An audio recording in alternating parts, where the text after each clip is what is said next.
Hello friends. Hello friends, I hope आप लोग अच्छे होंगे दोस्तों। चलिए आज एसएसटी का पार्ट थर्ड, हिस्ट्री का पार्ट थर्ड का वीडियो बना रहे हैं दोस्तों। आप लोग को चैनल को सपोर्ट करना है दोस्तों। आप लोगों को अच्छा लगता है दोस्तों तो चैनल को अपने दोस्तों के पास भी शेयर कीजिए दोस्तों, और चैनल को सब्सक्राइब भी करवाइए दोस्तों, और टेलीग्राम से जुड़ना ना भूलिए दोस्तों। वहाँ पे आपको अच्छे लेवल का क्वेश्चन भी दिया जाता है दोस्तों, सीटेट के लिए दोस्तों स्पेशल। चलिए दोस्तों, टाइम गंवाए हुए आपका टाइम नहीं लेंगे दोस्तों। चलिए हम स्टार्ट करते हैं दोस्तों। बस इस चैनल को फैलाइए दोस्तों, बिहार के हर कोना कोना में, यानी भारत के हर कोना कोना में दोस्तों इस चैनल को फैलाइए दोस्तों, जो कि हमें मोटिवेशन प्राप्त होवे दोस्तों, जिससे हमें लगे कि हाँ वीडियो बनाना चाहिए और हम वीडियो बनाने में और तेजी लावें दोस्तों, जिससे जितना भी सचिन सर के नोट्स में दिया गया है दोस्तों पूरा कंप्लीट का वीडियो हम बना दें दोस्तों। आप लोग प्लेलिस्ट में जाके पार्ट बाय पार्ट वीडियो को देखिए दोस्तों। जो चीज़ का वीडियो सचिन सर के नोट्स का ज़रूरत है दोस्तों कमेंट कीजिए, उसका वीडियो हम आप लोगों के लिए बना देंगे दोस्तों। चलिए दोस्तों स्टार्ट करते हैं।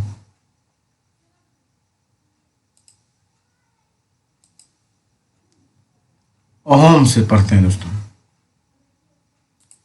चलिए दोस्तों, आज हम अहोम के बारे में पढ़ेंगे दोस्तों। पार्ट 2 में वहां तक कवर करा दिया गया दोस्तों। आप लोग लिस्ट में जाके वीडियो को देखिए दोस्तों, और चैनल को सब्सक्राइब कीजिए। अहोम लोग मौजूदा म्यांमार से आकर 13वीं सदी में ब्रह्मपुत्रा घाटी में आकर बस गए थे। उन्होंने भूइयाँ यानी भूस्वामी लोगों की पुरानी राजनीतिक व्यवस्था का दमन करके नए राज्य की स्थापना की, और 1660 तक आते आते वे उच्च स्तरीय बारूद और तोपों का निर्माण करने में सक्षम हो गए थे दोस्तों। अहोम लोगों को दक्षिण पश्चिम में कई आक्रमणों का सामना करना पड़ा। 1662 में मीर जुमला के नेतृत्व में मुगलों ने अहोम राज्य पर हमला किया। इसमें अहोम लोगों की पराजय हुई। अहोम राज्य बेगार पर निर्भर था। राज्य के लिए जिन लोगों से जबरन काम किया जाता था वे पाइक कहलाते थे। अहोम समाज कुलों में विभाजित था, जिन्हें खेल कहा जाता था। एक खेल के नियंत्रण में प्रायः कई गांव होते थे। किसान को अपने ग्राम समुदाय के द्वारा जमीन दी जाती थी। समुदाय की सहमति के बगैर राजा तक इसे वापस नहीं ले जा सकता है दोस्तों। मंगोल के बारे में चलिए पढ़ते हैं दोस्तों। इतिहास में सबसे प्रसिद्ध पशुचारी और शिकारी संग्राहक जनजाति मंगोलों की थी। वे मध्य एशिया के घास के मैदानों, स्टेपी और थोड़ा उत्तर की ओर के वनों प्रांतों में बसे हुए थे। 1206 में चंगेज खान ने मंगोलों और तुर्की जनजातियों में एकता पैदा करके उन्हें एक शक्तिशाली सैन्य बल में बदल डाला दोस्तों। अपनी मृत्यु के समय 1227 ईस्वी में वह एक सुविस्तृत प्रदेश का शासक था दोस्तों। उसके उत्तराधिकारियों ने एक विशाल साम्राज्य खड़ा किया। अलग अलग समय में इसके अंतर्गत रूस, पूर्वी यूरोप और चीन तथा मध्य पूर्व का खासा बड़ा हिस्सा शामिल था दोस्तों। मंगोलों के पास सुसंगठित सैन्य एवं प्रशासनिक व्यवस्थाएं थी। ये विभिन्न जातीय और धार्मिक समूहों के समर्थन पर आधारित थी दोस्तों। चेर और मलयालम भाषा का विकास। महोदयपुरम का चेर राज्य प्रायद्वीप के दक्षिण पश्चिमी भाग में, जो आज के केरल राज्य का एक हिस्सा है, 9वीं शताब्दी में स्थापित किया गया था। संभवतः मलयालम भाषा इस इलाके में बोली जाती है। शासकों ने मलयालम भाषा एवं लिपि का प्रयोग अपने अभिलेखों में किया। वस्तुतः इस भाषा का प्रयोग उपमहाद्वीप के सरकारी अभिलेखों में किसी क्षेत्रीय भाषा के प्रयोग के सबसे पहले उदाहरणों में से एक है दोस्तों। 14वीं शताब्दी का एक ग्रंथ लीला तिलकम, जो व्याकरण तथा काव्य शास्त्र विषयक है, मणि परवालम शैली में लिखा गया था। मणि परवालम का शाब्दिक अर्थ है दोस्तों हीरा और मूंगा, जो यहाँ दो भाषाओं संस्कृत तथा क्षेत्रीय भाषा के साथ साथ प्रयोग की ओर संकेत करता है दोस्तों। शासक और धार्मिक परंपराएं, रूलर्स एंड रिलीजियंस इन ट्रेडियंस। 12वीं शताब्दी में गंग वंश के एक अत्यंत प्रतापी राजा अनंत वर्मन ने पुरी में पुरुषोत्तम जगन्नाथ का शाब्दिक अर्थ है दुनिया का मालिक, जो विष्णु का पर्यायवाची है दोस्तों, के लिए एक मंदिर बनवाने का निश्चय किया। जगन्नाथ मूलतः एक स्थानीय देवता थे जिन्हें आगे चलकर विष्णु का रूप मान लिया गया दोस्तों। उसके बाद 1230 में राजा अनंग भीम तृतीय ने अपना राज्य पुरुषोत्तम जगन्नाथ को अर्पित कर दिया और स्वयं को जगन्नाथ का प्रतिनियुक्त घोषित किया। स्वयं को क्या किया दोस्तों? जगन्नाथ का प्रतिनियुक्त घोषित किया। राजपूत और शूरवीरता की परंपराएं।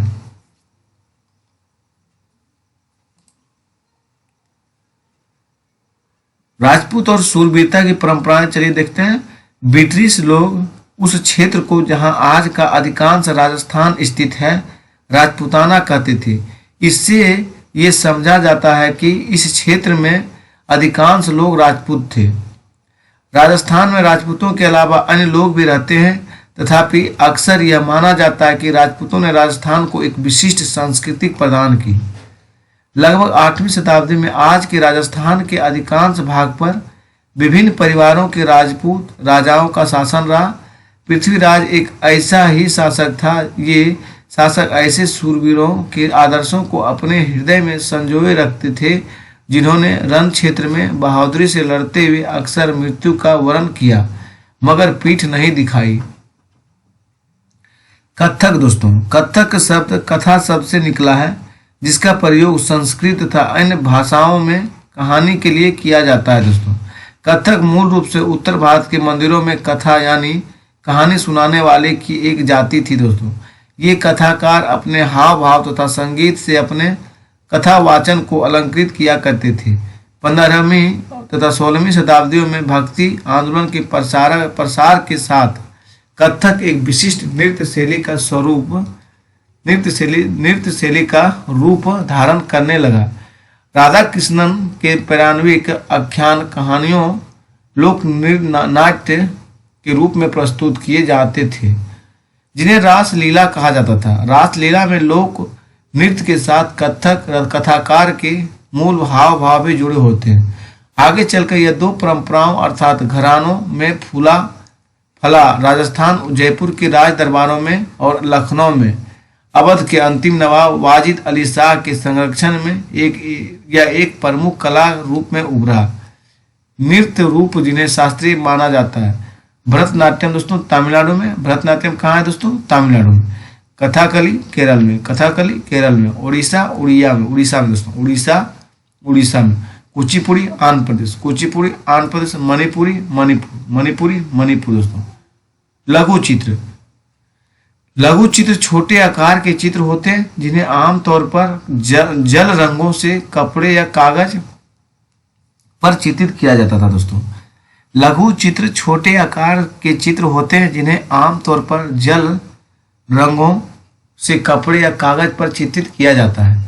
प्राचीनतम लघु चित्र ताल पत्रों, पलम लीव्स अथवा लकड़ी की तख्तियों पर चित्रित किए गए थे। इनमें से सर्वाधिक सुंदर चित्र जो पश्चिम भारत में पाए गए जैन ग्रंथों को सचित्र बनाने के लिए प्रयोग किए गए थे। मुगल बादशाह अकबर, जहांगीर और शाहजहां ने अत्यंत कुशल चित्रकारों को संरक्षण प्रदान किया था दोस्तों।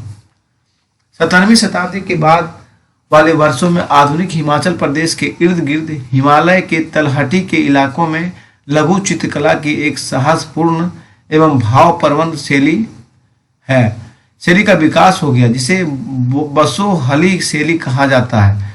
यहाँ जो सबसे लोकप्रिय पुस्तक चित्रित की गई वह थी भानु दत्त की रसमंजरी। क्या थी दोस्तों? यहाँ जो सबसे लोकप्रिय पुस्तक चित्रित की गई थी वह थी भानु दत्त की रसमंजरी। पीर फारसी भाषा का शब्द है दोस्तों जिसका अर्थ आध्यात्मिक मार्गदर्शन है दोस्तों। जीववाद का अर्थ यह मानना होता है कि पेड़ पौधे, जड़ वस्तुओं और प्राकृतिक घटनाओं में भी जीवात्मा है।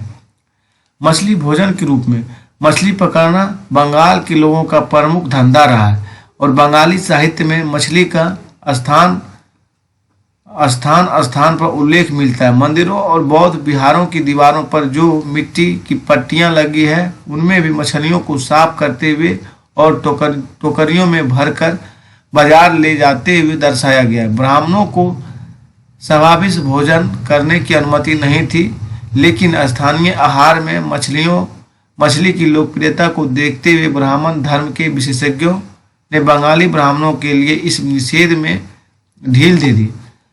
बृहद धर्म पुराण, जो बंगाल में रचित 13वीं शताब्दी का संस्कृत ग्रंथ है, ने स्थानीय ब्राह्मणों को कुछ खास किस्मों की मछली खाने की अनुमति दे दी। मुगल साम्राज्य का पतन देखते हैं दोस्तों। चलिए, नादिर शाह ने 1739 में दिल्ली पर आक्रमण किया और संपूर्ण नगर को लूट कर वह बड़ी भारी मात्रा में धन दौलत ले गया। वह तख्ते ताउस यानी मयूर सिंहासन को भी लूटकर अपने साथ ले गया। नादिर शाह के आक्रमण के बाद अफगान शासक अहमद शाह अब्दुलाली के आक्रमणों का तांता लगा रहा दोस्तों। उसने 1748 से 1761 के बीच 5 बार उत्तरी भारत पर आक्रमण किया और लूटपाट मचाई। 18वीं शताब्दी के दौरान मुगल साम्राज्य धीरे धीरे कई स्वतंत्र क्षेत्रीय राज्यों में बिखर गई। 18वीं शताब्दी के दौरान मुगल साम्राज्य धीरे धीरे कई स्वतंत्र क्षेत्रीय राज्यों में बिखर गया दोस्तों। नए राज्यों का उदय, राइज ऑफ न्यू स्टेट्स। मोटे तौर पर 18वीं शताब्दी के राज्यों को 3 परस्पर व्यापी समूहों में बांटा जा सकता है। पहला है दोस्तों अवध, बंगाल व हैदराबाद जैसे वे राज्य जो पहले मुगल प्रांत थे। ऐसे राज्यों जो मुगलों के पुराने शासनकाल में वतन जागीरों के रूप में काफी स्वतंत्र थे। इनमें कई राजपूत प्रदेश भी शामिल थे। तीसरा पॉइंट है दोस्तों, तीसरी श्रेणी में मराठों, सिखों तथा जाटों का राज्य आते हैं। ये विभिन्न आकार के थे और उन्होंने कड़े और लंबे सशस्त्र संघर्ष के बाद मुगलों से स्वतंत्रता छीन कर ली थी। पुराने मुगल प्रांतों से जिन उत्तराधिकारियों राज्यों का उद्भव हुआ उनमें से 3 राज्य प्रमुख थे, अवध, बंगाल और हैदराबाद। ये तीनों ही राज्य उच्च मुगल अभिजातों द्वारा स्थापित किए गए थे। इन तीनों राज्यों के संस्थापक सआदत खान अवध, मुर्शिद कुली खान बंगाल और आसफ जाह हैदराबाद ऐसे व्यक्ति थे जिनका मुगल दरबार में ऊंचा स्थान था दोस्तों। हैदराबाद, निजाम उल मुल्क आसफ जहां 1748 जिसने हैदराबाद राज्य की स्थापना की थी, मुगल बादशाह फरुखसियर के दरबार का एक अत्यंत शक्तिशाली सदस्य था। हैदराबाद के निजाम के निजी सैनिकों का एक वर्णन जो सन 1790 में किया गया इस प्रकार का था। निजाम के पास 400 हाथियों की सवारी है, उसके आसपास कई हजार घुड़सवार रहते हैं। इन अत्यंत कुशल और अति सुंदर सजे हुए सवारों का सांकेतिक वेतन 100 रुपये से ज्यादा है दोस्तों। निजाम के पास 400 हाथियों की सवारी है, उसके आसपास कई हजार घुड़सवार रहते हैं। इन अत्यंत कुशल और अति सुंदर सजे हुए सवारों का सांकेतिक वेतन 100 रुपये से ज्यादा है दोस्तों। अवध बुरहान उल मुल्क सआदत खान को 1722 में अवध का सूबेदार नियुक्त किया गया था। मुगल साम्राज्य का विघटन होने पर जो राज्य बने उनमें यह राज्य सर्वाधिक महत्वपूर्ण राज्यों में से एक था। अवध एक समृद्धशाली प्रदेश था जो गंगा नदी के उपजाऊ मैदानों में फैला हुआ था और उत्तरी भारत तथा बंगाल के बीच व्यापार का मुख्य मार्ग उसी में से होकर गुजरता था दोस्तों। बंगाल, मुर्शिद कुली खान बंगाल के नयाब थे, यानी कि प्रांत के सूबेदार के प्रतिनियुक्ति थे। मुर्शिद कुली खान औपचारिक रूप से सूबेदार कभी नहीं बना। उसने बहुत जल्द सूबेदार के पद से जुड़ी हुई सत्ता अपने हाथ में ले ली।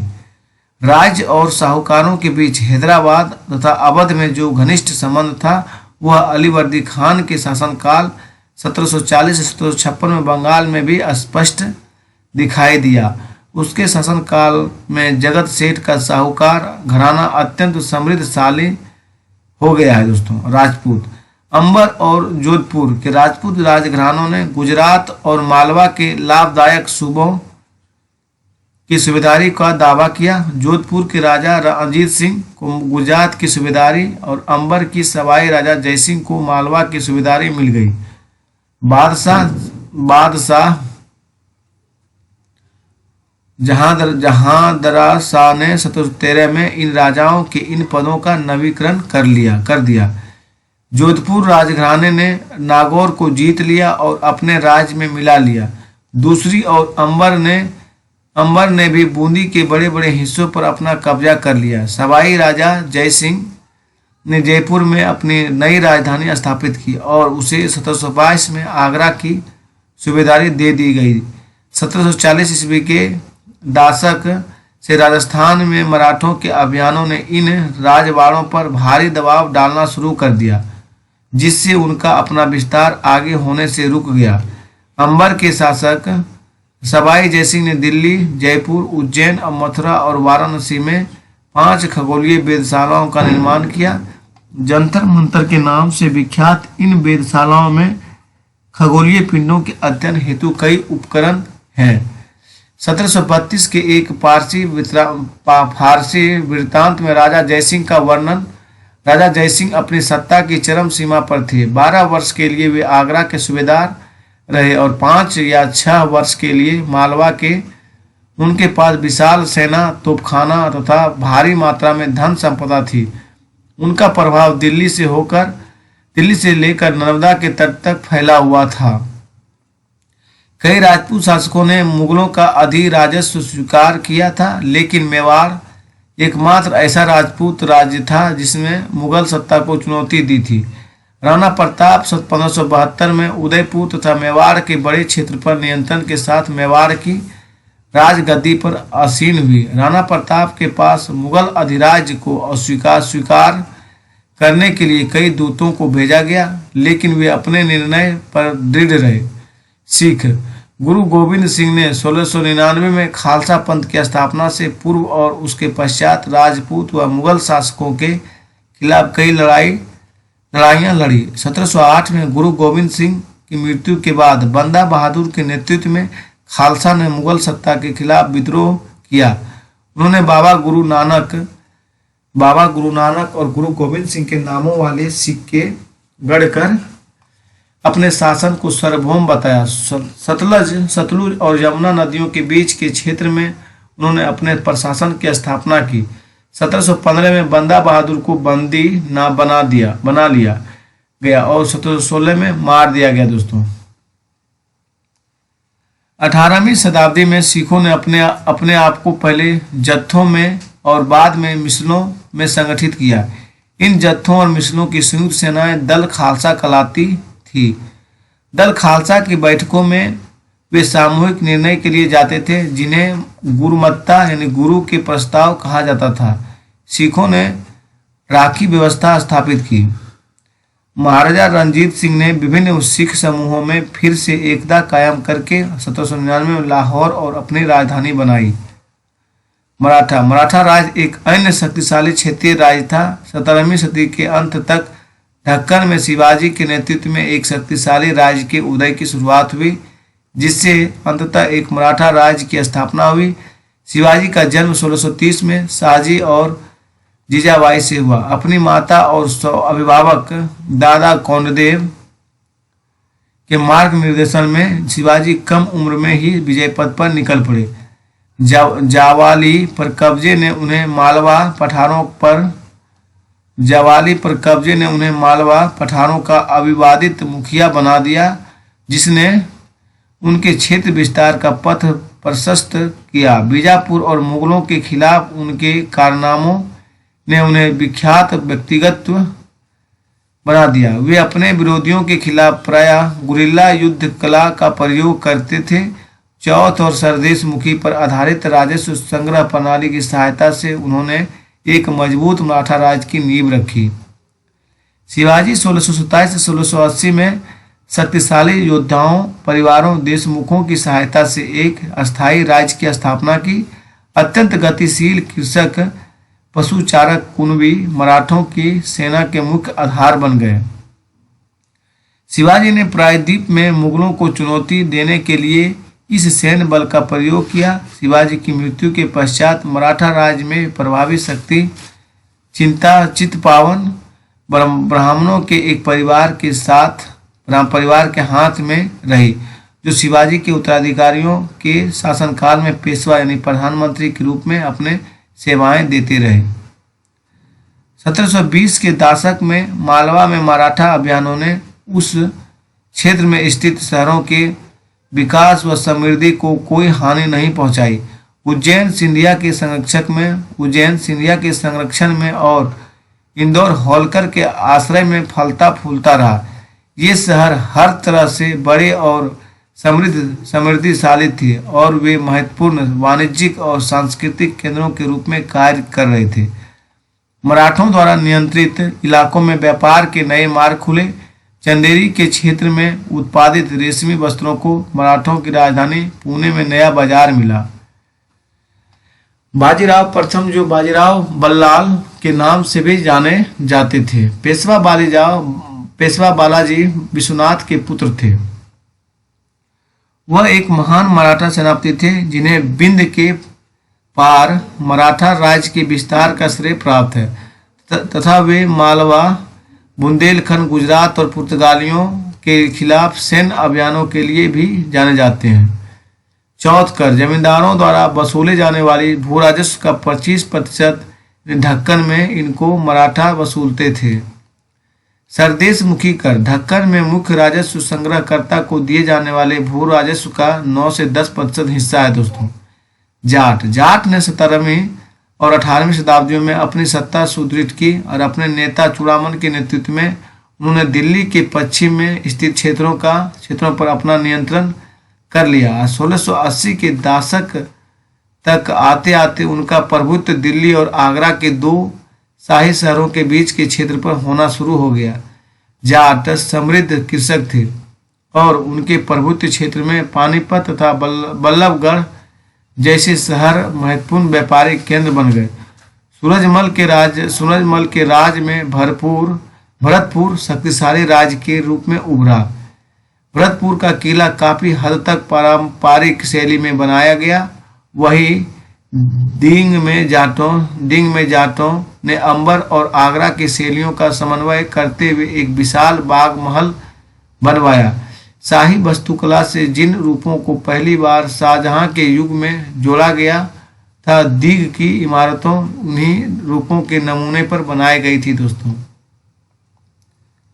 जाटों की शक्ति सूरजमल के समय प्रकाष्ठा पर पहुंची, जिन्होंने 1756 से 1763 के दौरान भरतपुर जाट राज्यों को आधुनिक राजस्थान में संगठित किया। सूरजमल के राजनीतिक नियंत्रण में जो क्षेत्र शामिल थे उसमें आधुनिक पूर्वी राजस्थान और दक्षिणी हरियाणा, पश्चिमी उत्तर प्रदेश और दिल्ली शामिल थे। सूरजमल में कई किले और महल बनवाए, जिनमें भरतपुर का प्रसिद्ध लोहागढ़ का किला इस क्षेत्र में बने सबसे मजबूत किले में से एक था। फ्रांसीसी क्रांति 1789 से 1794, द फ्रेंच रेवोल्यूशन 18वीं शताब्दी में भारत की विभिन्न राज्य व्यवस्थाओं में जनसाधारण को अपनी अपनी सरकारों के कार्यों में हिस्सा लेने का अधिकार नहीं था। ऐसी स्थिति पश्चिमी दुनिया में 18वीं शताब्दी के आखिरी दशकों तक बनी हुई थी। अमेरिका 1776 से 1781 और फ्रांसीसी क्रांतियों ने इन स्थिति को और साथ साथ अभिजात वर्ग के सामाजिक व राजनीतिक प्राधिकारों को चुनौती दी। फ्रांसीसी क्रांति के दौरान मध्य वर्गों, किसानों और शिल्पकारों ने पादरी गण और अभिजातों के विशेषाधिकारों के खिलाफ लड़ाई लड़ी। उनका मानना था कि समाज में किसी भी समूह के जन्म सिद्ध प्राधिकार नहीं होना चाहिए, बल्कि लोगों को सामाजिक स्थिति योग्यता पर निर्भर करनी चाहिए। फ्रांसीसी क्रांति के दार्शनिक ने यह सुझाया कि सभी के लिए समान कानून और समान अवसर होने चाहिए। उनका यह भी कहना था कि सरकार की सत्ता लोगों से बननी चाहिए और जनता को सरकार के कार्यों में भूमिका अदा करने का अधिकार होना चाहिए।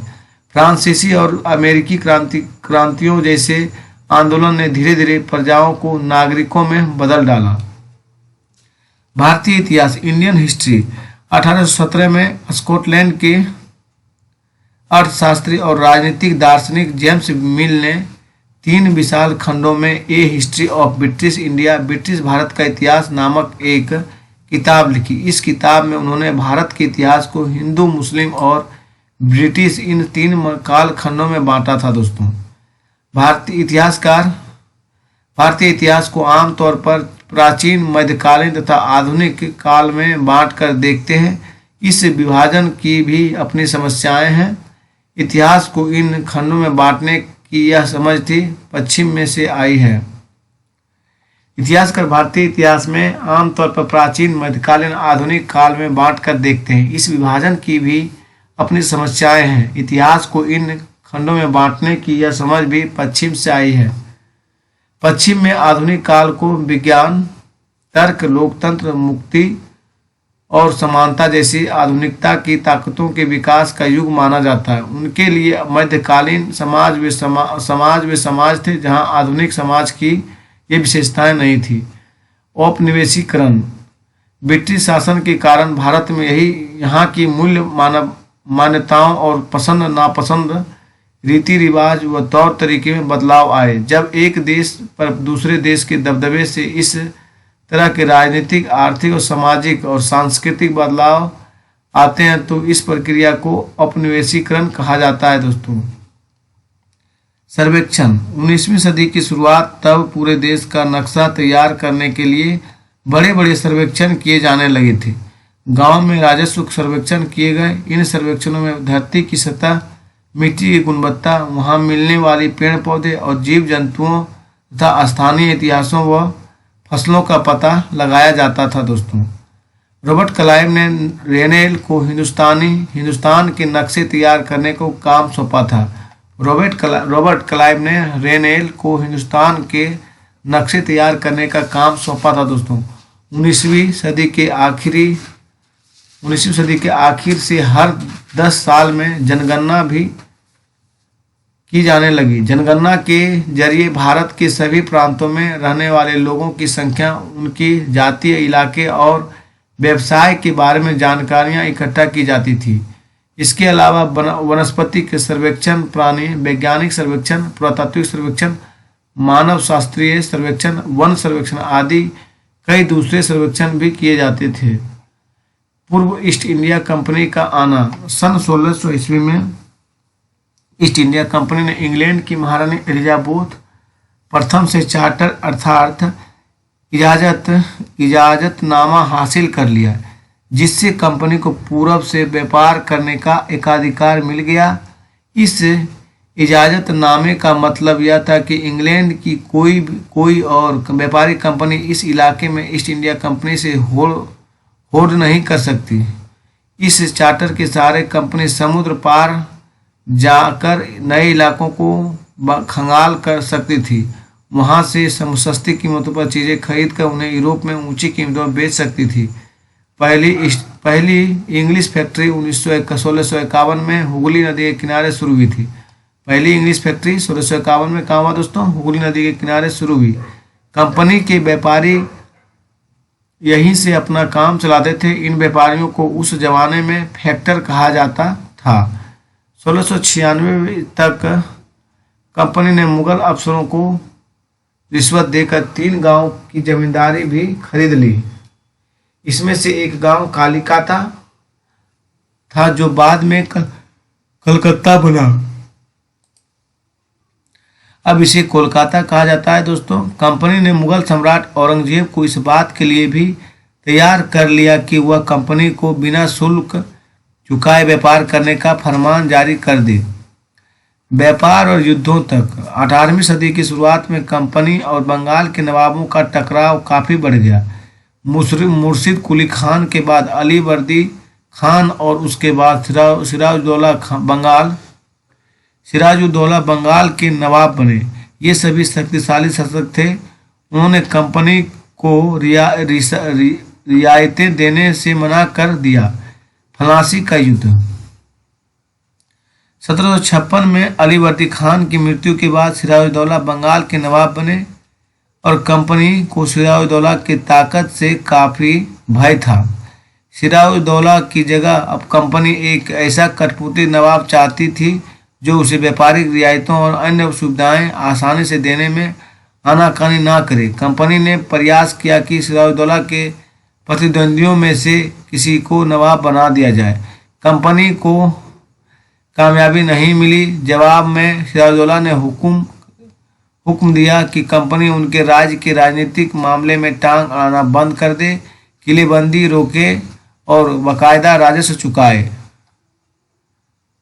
जब दोनों पक्ष पीछे हटने को तैयार नहीं हुए तो अपने 30,000 सिपाहियों के साथ नवाब ने कासिम बाजार में स्थित इंग्लिश फैक्ट्री पर हमला बोल दिया। नवाब की फौजों ने कंपनी के अफसरों को गिरफ्तार कर लिया, गोदाम पर ताला डाल दिया, अंग्रेजों के हथियार छीन लिए और अंग्रेज जहाज़ों को घेरे में ले लिया। इसके बाद नवाब ने अब कंपनी के कलकत्ता स्थित किले पर कब्जे के लिए उधर का रुख किया। कलकत्ता के हाथ से निकल जाने की खबर सुनने पर मद्रास में तैनात कंपनी के अफसरों ने भी रॉबर्ट क्लाइव के नेतृत्व में सेनाओं को रवाना कर दिया। इस सेना को नौसैनिक बेड़े की मदद भी मिल रही थी। इसके बाद नवाब के साथ लंबे समय तक सौदेबाजी चली। आखिरकार 1757 में रॉबर्ट क्लाइव ने फ्लासी के मैदान में सिराजुद्दौला के खिलाफ कंपनी की सेना का नेतृत्व किया। नवाब सिराजुद्दौला के हार का एक बड़ा कारण उसके सेनापतियों में से एक सेनापति मीर जाफर की गुजारियां भी थी। मीर जाफर की टुकड़ियों ने इस युद्ध में हिस्सा नहीं लिया। रॉबर्ट क्लाइव ने यह कहकर उसे अपने साथ मिला लिया था कि सिराजुद्दौला को हटाकर मीर जाफर को नवाब बना दिया जाएगा। फ्लासी की जंग इसलिए महत्वपूर्ण मानी जाती है क्योंकि भारत में यह कंपनी की पहली बड़ी जीत थी। फ्लासी की जंग के बाद सिराजुद्दौला को मार दिया गया और मीर जाफर नवाब बना। फ्लासी का नाम प्लासी था। प्लासी का नाम पलासी था दोस्तों। फ्लासी का नाम था पलासी, जिसे अंग्रेज ने बिगाड़ कर प्लासी कर दिया। इस जगह को प्लासी यहाँ पाए जाने वाले पलास के फूलों के कारण कहा जाता था। पलास के खूबसूरत लाल फूलों से गुलाल बनाया जाता था, जिसका होली पर इस्तेमाल होता था। पुर्तगालियों ने भारत की पश्चिमी तट पर अपनी उपस्थिति दर्ज करा दी थी। वे गोवा में अपना ठिकाना बना चुके थे। पुर्तगाल के खोजी यात्री वास्को दा गामा ने ही 1498 में पहली बार भारत तक पहुंचने के इस समुद्री मार्ग का पता लगाया था। फ्लासी के युद्ध के बाद 1765 में जब मीर जाफर की मृत्यु हुई तब तक कंपनी के इरादे बदल चुके थे। कठपुतली नवाबों के साथ अपने खराब अनुभवों को देखते हुए रॉबर्ट क्लाइव ने ऐलान किया कि अब हमें खुद ही नवाब बनना पड़ेगा। आखिरकार 1765 में मुगल सम्राट ने कंपनी को ही बंगाल प्रांत का दीवान नियुक्त कर दिया। आखिरकार 1765 में मुगल सम्राट ने कंपनी को ही बंगाल प्रांत का दीवान नियुक्त कर दिया। दीवानी मिलने के कारण कंपनी को बंगाल के विशाल राजस्व संसाधनों पर नियंत्रण मिल गया। रॉबर्ट क्लाइव ने 1772 में ब्रिटिश संसद में भ्रष्टाचार के आरोपों पर अपनी सफाई देने पड़ी। सरकार को उसकी अकूत संपत्ति के स्रोत संदेहास्पद लग रहे थे। उसे भ्रष्टाचार आरोपों से बरी तो कर दिया गया, लेकिन 1774 में उसने आत्महत्या कर ली। कंपनी के बहुत सारे अफसरों की सबसे बड़ी इच्छा बस यही थी कि वे भारत में ठीक ठाक पैसा कमाएं और ब्रिटेन लौटकर आराम की जिंदगी बसर करें। जो जीते जी धन दौलत लेकर वापस लौट गए, उन्होंने वहां और आलीशान जीवन जिया। उन्हें वहाँ के लोग नवाब कहते थे। यह भारतीय शब्द नवाब का ही अंग्रेजी संस्करण बन गया। यह भारतीय शब्द नवाब का ही अंग्रेजी संस्करण बन गया था। उन्हें लोग अक्सर नए अमीरों और सामाजिक हैसियत में रातों रात ऊपर आने वाले लोगों के रूप में देखते थे। नाटकों और कार्टून में उनका मजाक उड़ाया जाता था। कंपनी का फैलता शासन। बक्सर की लड़ाई 1764 के बाद कंपनी ने भारतीय रियासतों में रेजिडेंट तैनात कर दिए। ये कंपनी के राजनीतिक या व्यावसायिक प्रतिनिधित्व होते थे। उनका काम कंपनी के हितों की रक्षा करना और उन्हें आगे बढ़ाना था। दोस्तों, रेजिमेंट के माध्यम से कंपनी के अधिकार भारतीय राज्यों के भीतरी मामलों में भी दाखिल देने लगे थे। कई बार कंपनी ने रियासतों पर सहायक संधि भी थोप दी। जो रियासत इस बंदोबस्त को मान लेती थी उसे अपने स्वतंत्र सेनाएं रखने का अधिकार नहीं रहता था। उसे कंपनी की तरफ से सुरक्षा मिलती थी और सहायक सेना के रखरखाव के लिए वह कंपनी को पैसा देती थी। अगर भारतीय शासक रकम अदा करने में चूक जाते थे तो जुर्माने के तौर पर उनका इलाका कंपनी अपने कब्जे में ले लेती थी। टीपू सुल्तान हैदर अली, शासनकाल 1761 से 1782 और उनके विख्यात पत्र टीपू सुल्तान, शासनकाल 1782 से 1799। जैसे शक्तिशाली शासकों के नेतृत्व में मैसूर काफी ताकतवर हो चुका था। मालाबार तट पर होने वाला व्यापार मैसूर रियासत के नियंत्रण में था, जहां से कंपनी काली मिर्च और इलायची खरीदती थी। 1785 में टीपू सुल्तान ने अपनी रियासत में पड़ने वाली बंदरगाहों से चंदन की लकड़ी या काली मिर्च और इलायची का निर्यात रोक दिया। सुल्तान ने स्थानीय सौदागरों को भी कंपनी के साथ कारोबार करने से रोक दिया था। टीपू सुल्तान ने भारत में रहने वाले फ्रांसीसी व्यापारियों से घनिष्ठ संबंध विकसित किए और उनकी मदद से अपनी सेना का आधुनिकीकरण किया। कंपनी की कम फौजों को हैदर अली और टीपू सुल्तान ने कई बार युद्ध में हराया था। कंपनी की फौजों को हैदर अली और टीपू सुल्तान ने कई बार युद्ध में हराया था, लेकिन 1792 में मराठों और हैदराबाद के निजाम और कंपनी की संयुक्त फौजों के हमले के बाद टीपू सुल्तान को अंग्रेजों से संधि करनी पड़ी। इस संधि के तहत उनके दो बेटे को अंग्रेजों ने बंधक के रूप में अपने पास रख लिया। मैसूर के साथ अंग्रेजों की 4 बार जंग हुई। 1767 से 69 में, 1780, 84, 1790, 1792 और 1799 में श्रीरंगपट्टनी आखिरी जंग में कंपनी को सफलता मिली। अपनी राजधानी की रक्षा करते हुए टीपू सुल्तान मारे गए और मैसूर का राजकाज पुराने ओडियार राजवंश के हाथों में सौंप दिया गया। मैसूर का राजकाज पुराने वोडियार राजवंश के हाथों में सौंप दिया गया था। इसके साथ ही मैसूर पर भी सहायक संधि थोप दी गई। मराठों से लड़ाई। 1761 में पानीपत की तीसरी लड़ाई में हार के बाद दिल्ली से देश का शासन चलाने का मराठों का सपना चूर हो गया। उन्हें कई राज्यों में बांट दिया गया। इन राज्यों की बागडोर सिंधिया, होलकर, गायकवाड़ और भोसले जैसे अलग अलग राजवंशों के हाथों में थी। ये सारे सरदार एक पेशवा यानी सर्वोच्च मंत्री के अंतर्गत एक कन्फेडरेंसी यानी राजमंडल के सदस्य थे। पेशवा इस राजमंडल का सैनिक और प्रशासकीय प्रमुख होता था और पुणे में रहता था। महादजी सिंधिया और नाना फडणवीस 18वीं सदी के आखिरी के 2 प्रसिद्ध मराठा योद्धा और राजनीतिक थे। सर्वोच्चता पारामोंटिसी। लॉर्ड हेस्टिंग 1813 से 1827 तक गवर्नर जनरल के नेतृत्व में सर्वोच्चता की एक नई नीति शुरू की गई। कंपनी का दावा था कि उसकी सत्ता सर्वोच्च है, इसलिए वह भारतीय राज्यों से ऊपर है। अपने हित की रक्षा के लिए वह भारतीय रियासतों का अधिग्रहण करने या उनको अधिग्रहण की धमकी देने का अधिकार अपने पास मानती थी। विलय नीति, the doctrine of left, Lord Dalhousie के शासनकाल में चली।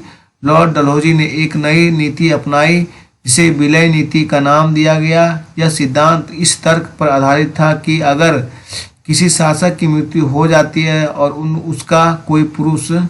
उसका कोई पुरुष वारिस नहीं है तो उसकी रियासत हड़प कर ली जाएगी, यानी कंपनी के भूभाग का हिस्सा बन जाएगी। इस सिद्धांत के आधार पर एक के बाद एक कई रियासतें सतारा 1848, संबलपुर 1850, उदयपुर 1852, नागपुर 1853, झांसी 1854। फिर से एक बार याद करते हैं दोस्तों, सतारा 1848, संबलपुर 1850, उदयपुर 1852, नागपुर 1853, झांसी 1854 अंग्रेजों के हाथ में चली गई। आखिरकार 1856 में कंपनी ने अवध को भी अपने नियंत्रण में ले लिया। इस बार अंग्रेजों ने एक नया तर्क दिया। उन्होंने कहा कि वे अवध की जनता को नवाब के कुशासन से आज़ाद कराने के लिए कर्तव्य से बने हुए हैं, इसलिए वे अवध पर कब्जा करने को मजबूर हैं। अपने प्रिय नवाब को जिस तरह से गद्दी से हटाया गया उसे देखकर लोगों में गुस्सा भड़क उठा और अवध के लोग भी 1857 के महान विद्रोह में शामिल हो गए।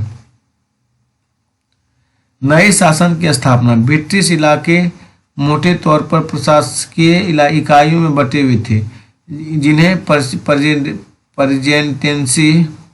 प्रेसिडेंसी कहा जाता था। उस समय 3 प्रेसिडेंसी थी, बंगाल, मद्रास और बम्बई। हरेक का शासन गवर्नर के पास होता था। सबसे ऊपर गवर्नर जनरल होता था। वारेन हेस्टिंग ने कई प्रशासकीय सुधार किए। न्याय के क्षेत्र में उसके सुधार खास तौर से उल्लेखनीय थे। 1772 से एक नई न्याय व्यवस्था स्थापित की गई। इस व्यवस्था में प्रावधान किया गया कि हर जिले में 2 अदालतें होगी, फौजदारी अदालत और दीवानी अदालत। दीवानी अदालतों के मुखिया यूरोपीय जिला कलेक्टर होते थे। मौलवी और हिंदू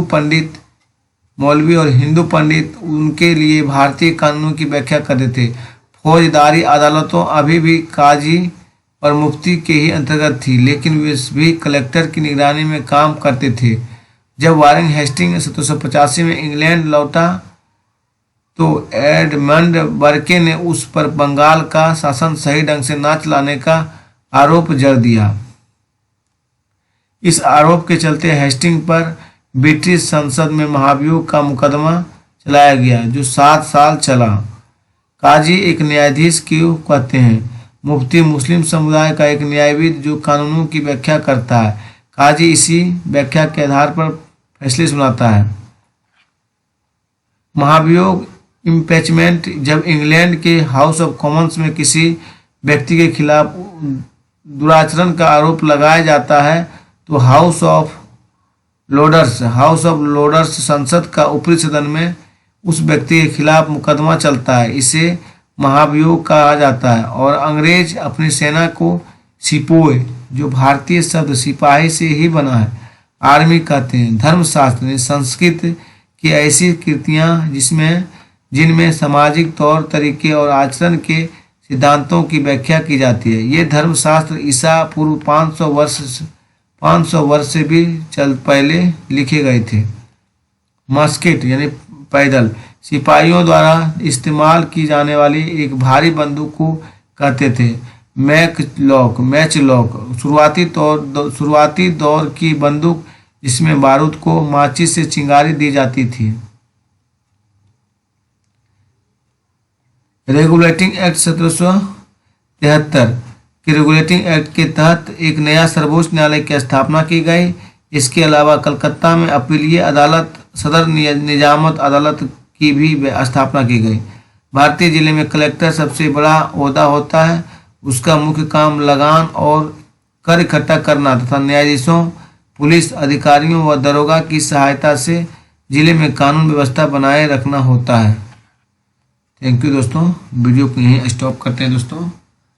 आज का हिस्ट्री का पार्ट 3 यहीं स्टॉप किया जाता है दोस्तों। आप लोग को अगर अच्छा लगता है दोस्तों तो चैनल को सब्सक्राइब और लाइक और शेयर कीजिए अपने दोस्तों के पास दोस्तों। जितना हो सके उतना इस वीडियो को फैलाइए दोस्तों, उतना अपने दोस्तों को शेयर कीजिए और चैनल को सब्सक्राइब करवाइए दोस्तों। अगर नहीं पसंद आता है दोस्तों तो स्किप भी कीजिए, कोई ज़रूरी नहीं कि सब्सक्राइब भी करना है। अगर अच्छा लगता है तो सब्सक्राइब जरूर करें दोस्तों। जितना देखते हैं उतना कम से कम सब्सक्राइब भी कीजिए दोस्तों। थैंक यू दोस्तों। आज का वीडियो अंत कर दोस्तों। धन्यवाद।